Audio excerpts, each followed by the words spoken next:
Since I started working out about 3 years ago, I've developed quite a few opinions in the gym that you could consider controversial. While some of them are relatively unimportant, you'd be surprised how often I've had people get genuinely pressed over some of these. I do want to preface by saying that these are all just my opinions. I'm not saying they're fact or that I'm right, but without further ado, let's go ahead and get into the one that's given me the most trouble.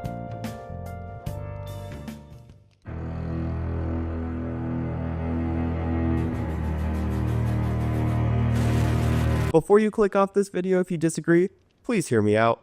I've squatted plenty, in fact I've hit 325, so I'm not just saying this because I can't squat or anything like that. I genuinely just really enjoy other leg movements significantly more, and I tend to feel those in my legs way more. With squatting, I feel like there's always something going wrong. Whether it's my shoulders hurting, my arms are uncomfortable, or my back is just giving me issues, it's never a solid leg exercise. Meanwhile, I can push myself to absolute failure on a leg press or a hack squat, where the only exhaustion is coming purely from my legs. It's not like these movements are too much easier either. I'll occasionally get up to a 180 or 185 heart rate with an extreme set, so I still feel it just as much. Additionally, I love using different variations with the leg press machines, with my favorite being the single leg pressing. It's a great way to ensure that both ones are being completely worked equally, and the burn after 3 sets is absolutely nuts. That's enough about legs though, let's go ahead and talk about my next one. Right off the bat, I want to clarify something that probably makes this opinion even worse than what you're thinking.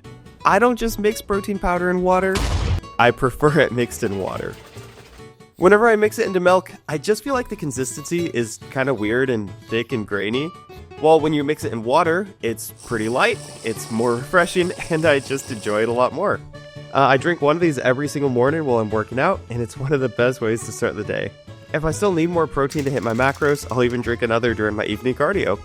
My favorite flavor to drink this way is chocolate, since it reminds me a lot of a cooled down hot chocolate. You know, when you've been sipping on it for a long time and it's room temperature, but you still drink it, right? Because it's pretty good.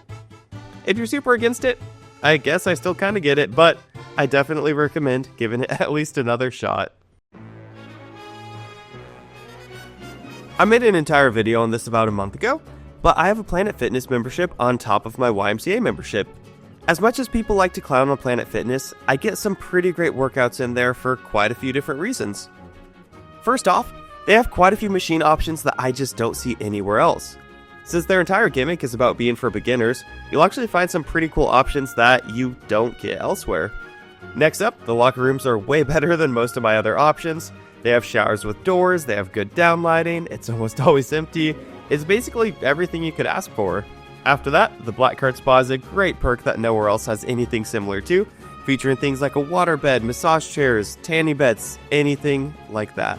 And finally, it's 24/7, which gives me way more flexibility when it comes to busy days or weekends. Basically, all of that to say, Planet Fitness is honestly pretty goated, and I think a lot more people should consider getting memberships there, even if you're already an experienced gym goer. Now, if you're a gym rat, you're probably going to agree with me on this one, but if you're more into the health side of fitness, you're going to be a little bit horrified. I probably drink about 20 cans of diet soda a week, and that soda brings me so much joy.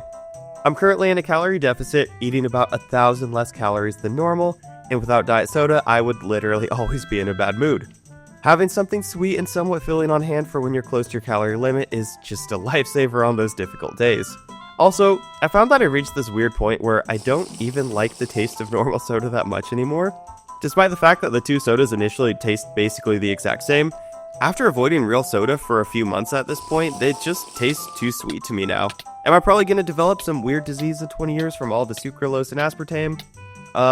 Yeah, probably. I wouldn't be super shocked. But for right now, yummy soda. My favorites are the Diet Cream Dr. Pepper, Diet Cream A&W, and Diet Coke. What's your favorite soda? Let me know down below. The scariest thing to all lifters, 15 minutes on a treadmill. I've said it once, and I'll say it again.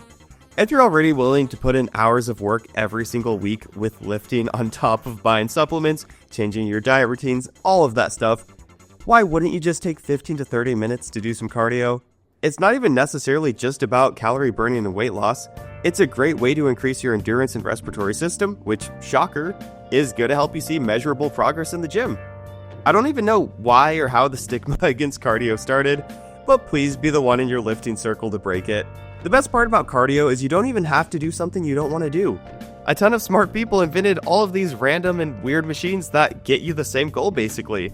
You don't want to run on a treadmill? Use an incline and walk on it. Don't want to do that? Hop on an elliptical or Stairmaster. You don't enjoy those? Use this fun jump thing. I don't even know what to call this. Your legs are tired after leg day? There's literally a cardio machine that is just your arms. So try a few different options. I promise at least one of them is going to click with you and you can give it a fair shot.